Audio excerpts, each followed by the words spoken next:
Alá, Segunda Cultural é uma proposta da Igreja Presbiteriana da Vila Judite, abrindo espaço para mostrar de forma lúdica e construtiva alguns aspectos da nossa cultura, proporcionando para nós um tempo de aprendizado, de entretenimento e de lazer. Sejam todos bem-vindos, os nossos ouvintes todos muito bem-vindos e aproveitem essa experiência. Neste nosso programa, nós convidamos o teólogo, professor e artista Antônio Carlos Barro para refletir conosco sobre arte e cultura. Convidamos também a pianista Silvia de Godoy Martins para nos falar um pouco sobre a história do piano aqui no Brasil e aqui no sul do Brasil, e para nos blindar, Tiago Marconato vai nos trazer um recital da melhor música brasileira.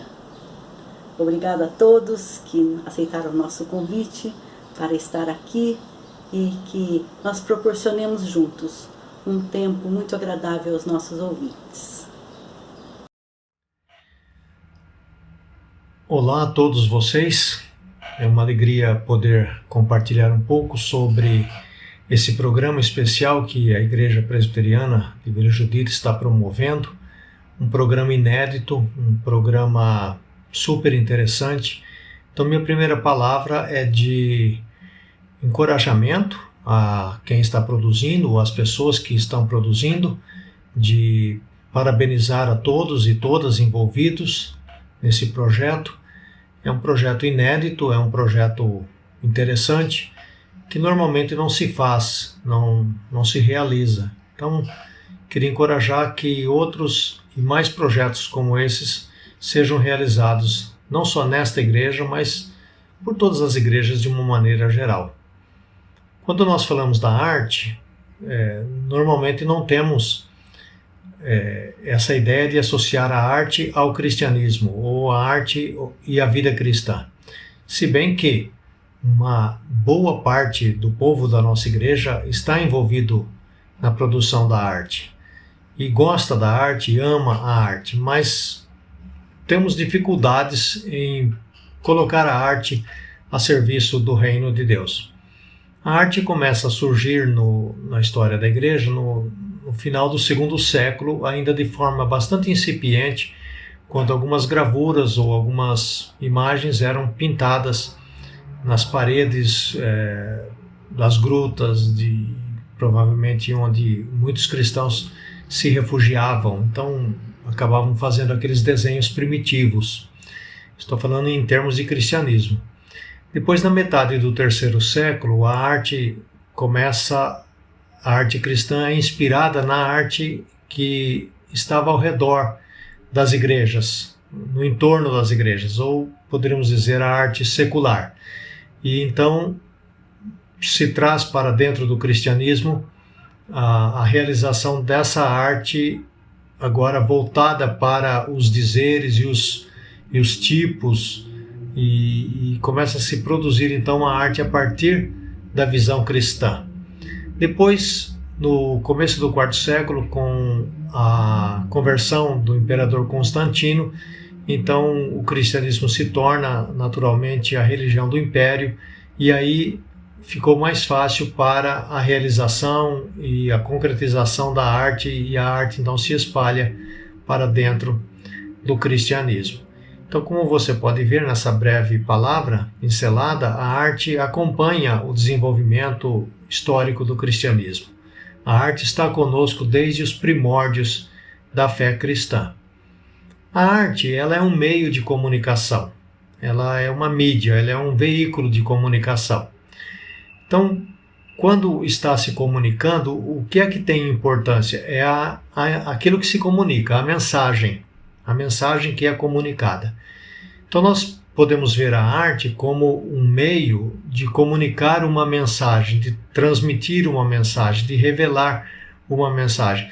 No nosso caso, como cristãos, nós revelamos Deus, nós transmitimos a verdade de Deus, nós transmitimos a mensagem do Evangelho. Então, a pergunta é, que canal nós usamos para isso? Na igreja, normalmente, nós usamos a pregação ou o estudo, seja escola dominical ou nas reuniões nos lares. Então, muitas vezes nós não temos a criatividade ou uma lateralidade ou uma boa vontade de usar outras mídias, outras maneiras, outros veículos, talvez seja a melhor expressão, para transmitir essa mensagem. Porque, por exemplo, ao invés de uma pregação, que já é costumeira todos os domingos, não se faz uma cantata, não se faz, por exemplo, um teatro, um jogral, não se utiliza então de forma criativa a música, um drama. Então, normalmente nós somos bem condicionados a ouvir uma mensagem. Então, tem lá a música, que é uma arte, e depois logo vem a mensagem onde todos nós assentamos ali no banco ou nos bancos e ouvimos aquilo que está sendo exposto. Então é necessário considerar a arte como um meio, não estou dizendo para substituir a pregação, mas um meio para enriquecer a pregação.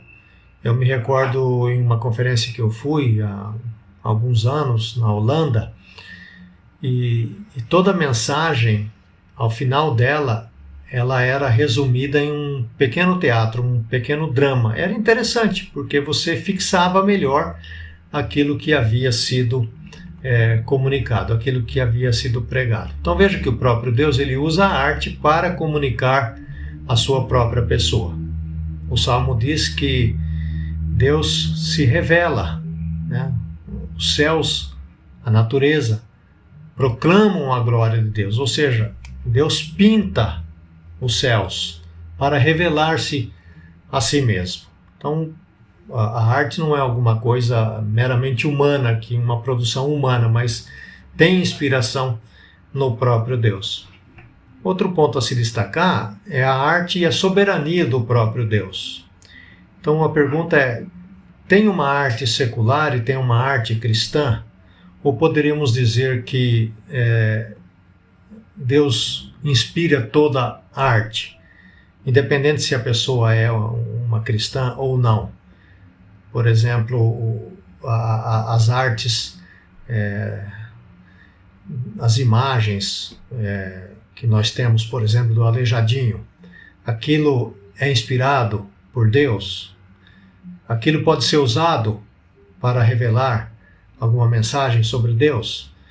Então nós temos essa tendência de dividir também uma arte secular e uma arte sagrada. Chega ao cúmulo de que algumas pessoas dizem que não podemos ouvir música do mundo, né? Usa-se essa expressão, música do mundo. O que é uma música do mundo? É uma música que não fala de Deus? Se não fala de Deus, já é uma música do mundo? Agora, os sons, quem criou os sons, por exemplo? Então eu não posso dizer que esse som que está sendo usado nesta música é um som do diabo, por exemplo, porque ele não cria nada. As cores, aquelas pessoas que pintam, por exemplo, pintam telas ou pintam cerâmica ou quadros, seja o que for que pinta, quem criou estas cores? Você já reparou nas tonalidades das cores? Pega um dia, por exemplo, aí e faça um passeio aí no nosso Vale Verde, e dê uma olhada nas tonalidades do verde. Quem criou isso? Quem fez estas cores? Então nós precisamos entender que a arte ela está debaixo da soberania de Deus, debaixo do controle de Deus. E a arte, num certo sentido, ela é neutra. Você pode usar a arte para falar alguma coisa a respeito de Deus, da revelação de Deus, da pessoa de Deus, do próprio Evangelho, do próprio Jesus Cristo. Então, eu deixo esse desafio de pensar na arte como soberania de Deus. A outra coisa que é interessante é de ver em que lugares a arte está presente. Então, se você olhar ao redor da própria igreja, você vai ver a arte na arquitetura, né? Nas maneiras como se desenharam um templo, especialmente os templos mais antigos, que tinham toda aquela arquitetura bonita. Você vai ter a arte na literatura, a arte na música, que é bastante comum, a arte nas pinturas, a arte nas poesias. Enfim, a arte está presente na vida em todos os lugares. E nós somos atraídos pela beleza da arte. Muitas vezes nós paramos diante de um prédio bonito para apreciar a beleza daquela arquitetura. Muitas vezes nós ficamos em silêncio ouvindo uma poesia. Então, a arte está em todos os lugares, porque a arte contribui para essa formação cultural de todos os povos e a formação cultural de uma igreja também. Os vitrais de uma igreja antiga, por exemplo, as cores, as imagens que eram usadas para ensinar, por exemplo. Igrejas que têm ao seu redor todo a Via Crucis de Jesus, desde o primeiro ponto até a crucificação, e em cada um daquelas estações tem momentos da Via Crucis que eram usados para pedagogia, para ensinar as pessoas. Então a arte revela a alma das pessoas, a gente precisa entender isso. E a arte pode ser então esse veículo de comunicação entre nós e as outras pessoas. Então quando a igreja promove, por exemplo, um encontro de arte, ela atrai muita gente que tem a alma sensível para isso. Então é uma oportunidade que nós temos de revelar esse Deus que se preocupa com o nosso ser de maneira integral. Então veja, nós temos muitos desafios para falar em relação à arte. Agora, especificamente sobre a igreja, para eu estar encerrando, a igreja ela não valoriza a arte. Olha, por exemplo, dentro do templo, que arte você tem? Você tem um relógio pendurado em algum lugar lá que é para mostrar para todo mundo que o culto deve encerrar em tal hora, por exemplo. Né? O que mais nós temos de arte dentro de um templo, por exemplo? Quase nada. Que tipo de arte nós usamos nos nossos cultos? Além da arte da pregação, que é uma arte, e do louvor, o que mais nós usamos? Quase nada. Então a igreja, é interessante que na escola dominical, o único departamento que usa arte é o departamento infantil, o departamento das crianças. Elas usam massinha para modelar, elas usam lápis de cores, elas pintam, elas fazem coloridos, são criativas com materiais recicláveis que as professoras levam, usam tesoura para fazer recortes. Mas na medida que essas crianças vão crescendo, a arte continua só lá na escola dominical. Então, eu queria desafiar a igreja a usar mais a arte nos cultos. Que tal uma poesia, por exemplo? Quantas pessoas fazem poesia nas nossas comunidades e que não falam, e que não declamam essas poesias? O teatro, por exemplo. Por que os jovens não perguntam para o pastor qual vai ser a mensagem num determinado domingo e faz um pequeno teatro sobre aquela mensagem? Por que não fazer uma música específica sobre determinados temas e determinadas mensagens? Cadê os jograis das nossas igrejas, que eram tão comuns no passado? Então, quando é que a gente vai ter essa arte? Ou talvez na Páscoa e talvez no Natal. Mas fora isso, a igreja esquece de usar algo que toca a alma das pessoas, que é a arte. Então quero mais uma vez parabenizar vocês por esse evento e desafiar para que a igreja seja criativa. Vamos usar a criatividade que Deus nos deu, colocar os nossos dons a serviço da arte e por meio da arte comunicar a pessoa de Deus, o amor de Deus, a bondade de Deus para todas as pessoas. Que Deus os abençoe e que sejamos criativos em fazer muita arte. Olá, meu nome é Silvia de Godoy Martins, sou dentista aposentada, pianista amadora, estudei piano na minha infância e na minha adolescência. Vamos falar um pouquinho sobre a história do piano. O piano foi criado pelo italiano Bartolomeo Cristofori, início do século XVIII, na Itália, em Florença. Bartolomeu era um construtor de cravo. O funcionamento do cravo se dá as cordas são beliscadas, pinçadas.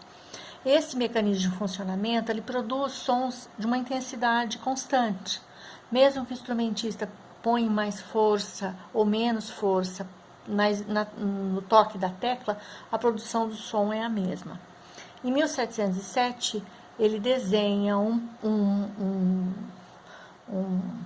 um mecanismo de funcionamento onde as cordas passam a ser percutidas por martelos de madeira revestidos com couro de carneiro. Esse mecanismo vai produzir sons com diferentes intensidades, né? Desde um fraco até um mais forte. Aí ele denominou esse instrumento de piano forte, ou forte piano. Piano em italiano significa suave. Em 1711 ele apresenta esse piano forte, e em 1720 ele já apresenta o primeiro modelo comercial. Aí esse piano forte vai sofrer modificações com o decorrer do tempo, melhoras na mecânica de funcionamento. Em 1775, a gente já vai ter construtores de pianoforte na Itália, na França, na Alemanha, na América, né? Ao longo do tempo, mudou a denominação de piano e forte para piano forte e depois apenas piano, como nós conhecemos hoje. O piano forte, ele apresentava as características externas semelhantes ao do cravo. Mesmo formato, e o número de teclas eram 49, eram teclas mais finas.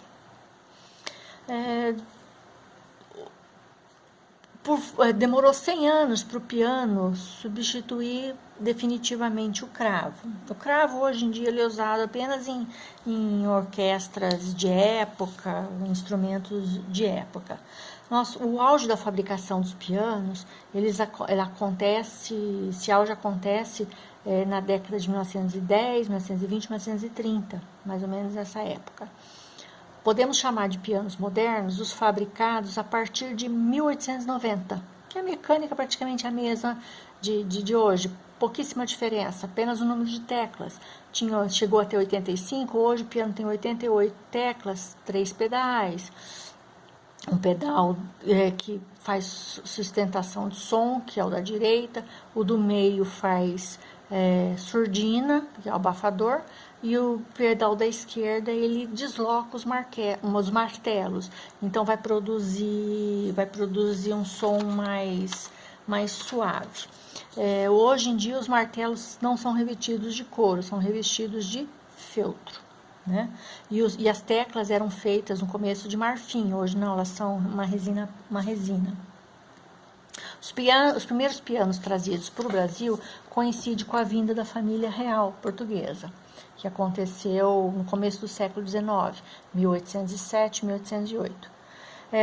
Os pianos eram importados principalmente da Inglaterra por fatores econômicos, acordos econômicos.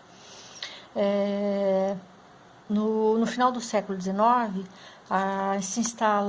surge a primeira fábrica de pianos no Brasil, a Nardelli, em São Paulo.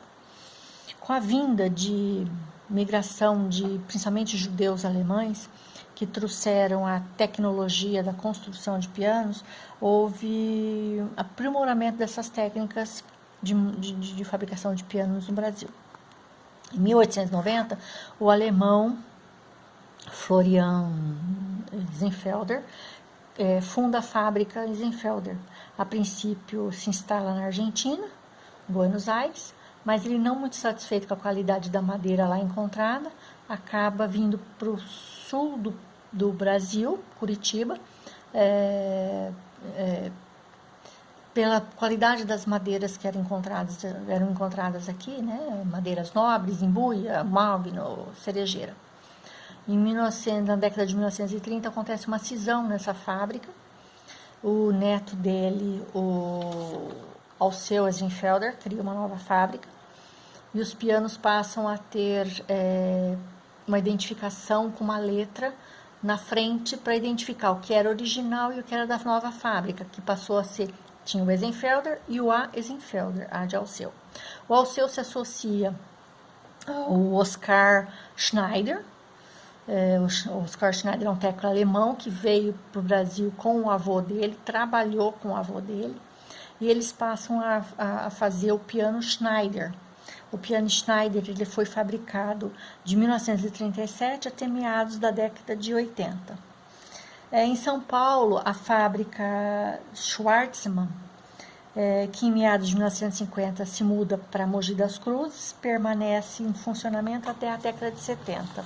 Também em São Paulo, a fábrica de pianos Brasil, esse meu aqui é um Brasil, atingiu o auge de fabricação dos pianos na década de 1950, 1960, e na década de 70 encerrou as atividades no país.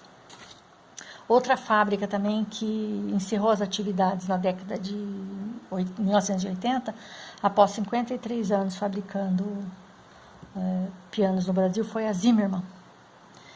Em maio de 1950 surge a Alben, a fábrica de pianos em São Paulo, a fábrica Alben. Em 56 ela passa a ser chamada de Pianofatura Paulista, já sem a sociedade com o Alben, ele deixa a sociedade. Eles produziam várias marcas de piano. Em 58, ele nascia a marca Fritz Dober. A Fritz Dober foi uma linha de pianos projetada pelo chefe da equipe, que era o alemão Fritz, William Ernest Otto Dober, né? E aí o nome Fritz Dober. Em pouco tempo a marca passa a ser a única produzida pela Pianofatura, que é fabricada até hoje. Atualmente é a única fábrica de pianos na América Latina. Hoje eles estão instalados em Osasco, São Paulo. A Eisenfelder mantém uma loja de pianos em Curitiba, porém os pianos são fabricados na China, né? Então eu espero ter contribuído um pouco aí com um pouquinho de conhecimento sobre como surgiu o piano, e agradeço aí o convite da Célia Mara para a gente estar participando aí, e me coloco à disposição para tirar alguma dúvida, alguma coisa, tá? Um forte abraço a todos e que Deus abençoe a todos. Muito obrigada. Olá, tudo bem? Sou Thiago Marconato, pianista, e essa aqui é uma pequena coletânea do repertório que eu venho desenvolvendo nos últimos anos, envolvendo a música popular brasileira, que eu separei especialmente para vocês. Agradeço à Igreja Presbiteriana de Vila Judite pela oportunidade e espero que gostem.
Então,